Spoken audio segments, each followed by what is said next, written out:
Hey, Inklets, it's Adele from Let's Get Inkie, and I'm here with part 3 in my mixed media girl canvas thingamajiggy series. So if you haven't watched parts 1 and 2, make sure that you go back and do that now. I'll put the links in the description below. So the first thing I'm doing here is I'm adding some white Dilutions paint through a flower stencil using my ink dauber. And this is, I said this in my last video, but it's one of my favorite techniques to do with white paint. I just feel like it makes a really nice soft kind of prettiness to the background. Next, I'm using some Color Blast. They're like a glittery, glimmery texture paste. And I'm adding that through a stencil from Flutterby Designs by my dear friend Anita. And I'm adding some, I don't know the colors, I showed them before. It's the gold, the pink and the white. They have names. One of them's Snowflake, don't know the other ones. But I love this stencil, and this stencil's fun to use with texture paste because it is a thicker stencil, so a lot of the texture paste does go through, and I don't want the words to necessarily be readable, but I just want them to just be wordy in the background there. I love words. It's the teacher in me. I really just love words. So for this one, I decided to change it up and add a little bit of blue in there as well. I do find that these Color Blasts do kind of dry sticky sometimes. So keep that in mind if you're using them. Adding a little bit down here. I kind of go for a diagonal whenever I use stencils, or a triangle.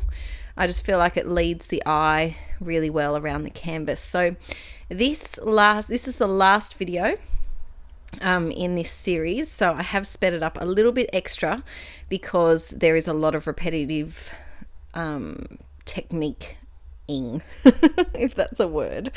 So this is my use it up journal where I put leftover paint and stencils and things, and often when a stencil is dirty I will put some in here just because I'm lazy, and it gives me 2 backgrounds for the price of cleaning one of them. Not the price, the effort of cleaning one of them.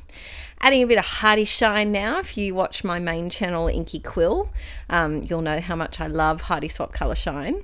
So I added it in teal, pink and gold, of course.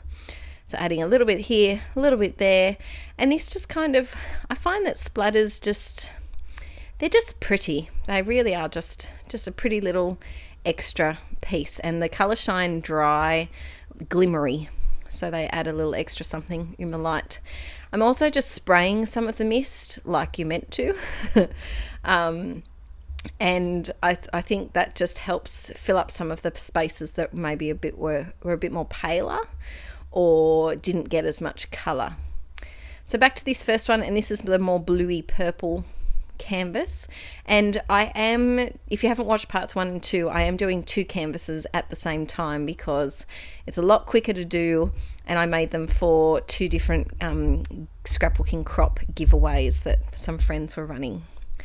Adding some gold here, more gold. I go through gold hiiiii shine like there's no tomorrow. Now I'm just adding some white acrylic paint, which has been watered down a little bit, just because I wanted to make a really clear definition of her face. I felt like it was getting a little bit smudgy because some of the mist colors had gone in the background, and I got some blue in the background there where I didn't want it. So I am trying to cover it up a little bit. I know it won't cover it up perfectly, but it just makes her face, the profile of her face, stand out a little bit better. So adding that here, and then I'm going to go in and add some more detail now. So we're on to the detail-y sections. So let me know in the comments below if you would like to see more of these off the page projects from me as well. I am hoping to film some more art journal process videos because I've heard your comments and you seem to like those. And you also liked my junk journal video that I did, was it a couple of weeks ago? I think it was a couple of weeks ago. Yes. So now I'm just adding a little bit more stamping, and this is a scripty kind of font background stamp, and I'm using some black. Am I using black StazOn? I think so. I think it's black stays on. Just to add those more layers in the background. And I really like to use my background stamps just with my hands rather than attaching them to an acrylic block or a wooden block, because I find that they tend to come out very blocky, if that makes any sense. So when you use them with your hands, you can kind of manipulate them and have them not look as, this is a stamp, it was a rectangle shape, this is a rectangle pattern of dots here. I just found that it's a bit more flowy.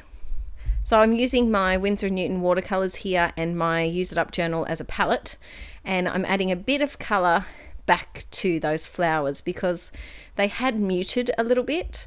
I think it was because I air dried them and patted them with a paper towel, so they lost some of their saturation, and I wanted to add some of that back.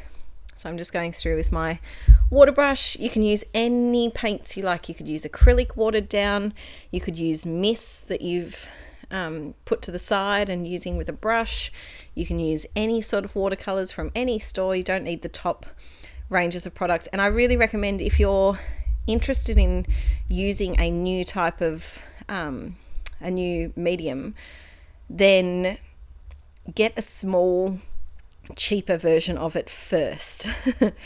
Don't go out and buy the $80 pack of watercolors if you're just starting out. Go and buy the $10 pack from the craft store and see if you like them first before you step into the deep end. I've only this year just bought some expensive, they are expensive actually compared to what I was using, watercolors and things. So don't go out and buy the top of the line first. That's my advice.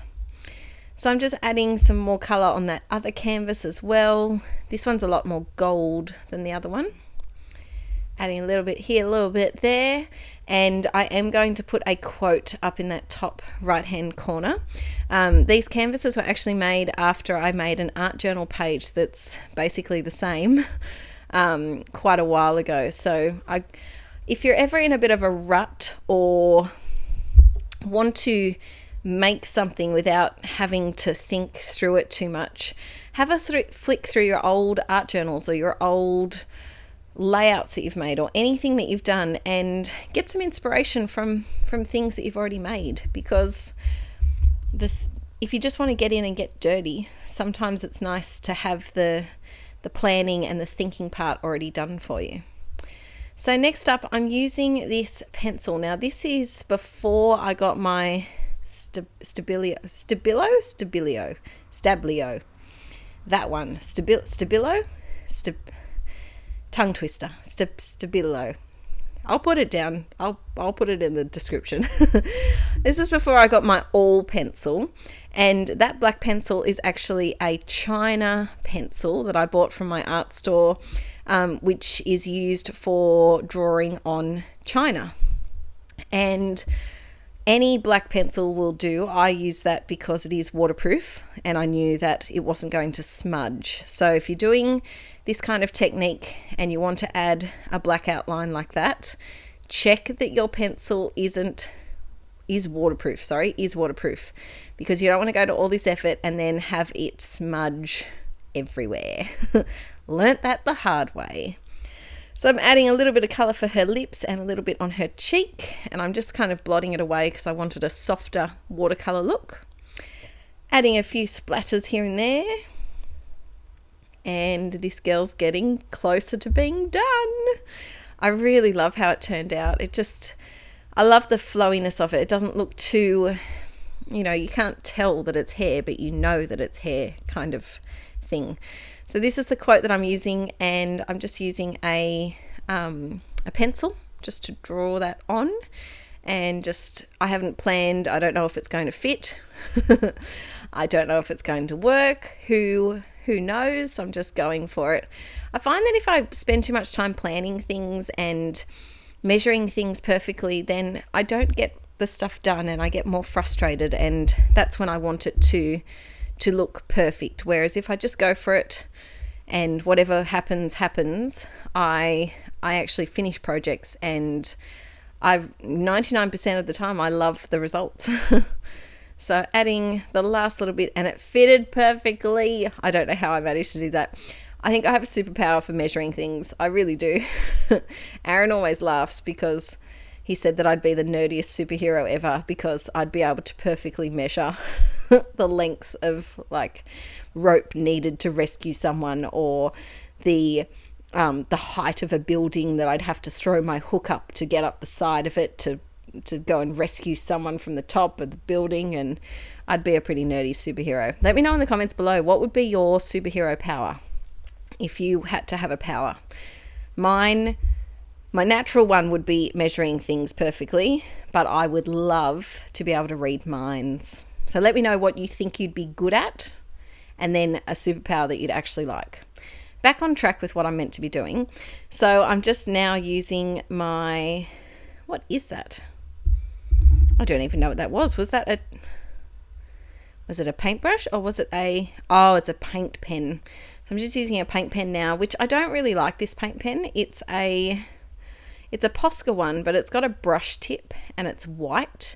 And I find that it's really not opaque at all. And I just, not a huge fan of it. So I'm using it just to add a little bit of definition around some of the modeling paste pieces, and just some little highlights on her face as well.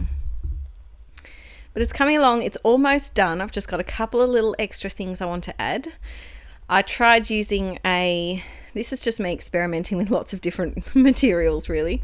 I tried using one of the Faber-Castell Pitt artist brush pens to add some color, but I didn't like it. It was too much. And now I think I'm just splotting up some of the I'm putting some mist onto some paper towel and sponging it around. Bit of a ghetto way of using a sponge by just using paper towel. So now I've grabbed my Inka Gold, which I love, and I've lost. I don't know where it is. And it's thick. It's so very thick. And it's just this really nice gold. It's like a texture paste, but extremely thick. And so I just like to rub my finger in it and rub it over the top of the modeling paste, because it just brings it out. So I'm just moving across, adding some bits here and there, just where I feel like it, adding some over those words. And I do add a lot of gold, and it depends on what light you have it in. It doesn't look that gold. It's just because I have the studio lights on that it's looking really gold. I put some around the outside too, because I thought that finished it off a little bit. And that one is done. Pretty sure that canvas is done. And now we're on to the second one. Adding the same type of thing here. Adding a little bit over here, a little bit over there. And it's almost finished. Yay! So I think I've got a couple of art journal process videos coming up over the next few weeks, I think. But let me know in the comments, what videos would you like me to film? Do you want some junk journaling? Do you want some making embellishments? Do you want some normal painting? Do you want some techniques? I'm working on an online class that's art journaling techniques at the moment. So I'm still filming that one, but I'll let you know once it's all done. So I'm just using my Tombow dual brush marker just to add a little bit more in here and a little bit more of the Color Blast in little spots. And then I think I'm finished. So I just want to say a huge thank you for everyone who has subscribed on this channel, and also my main channel, Inkie Quill.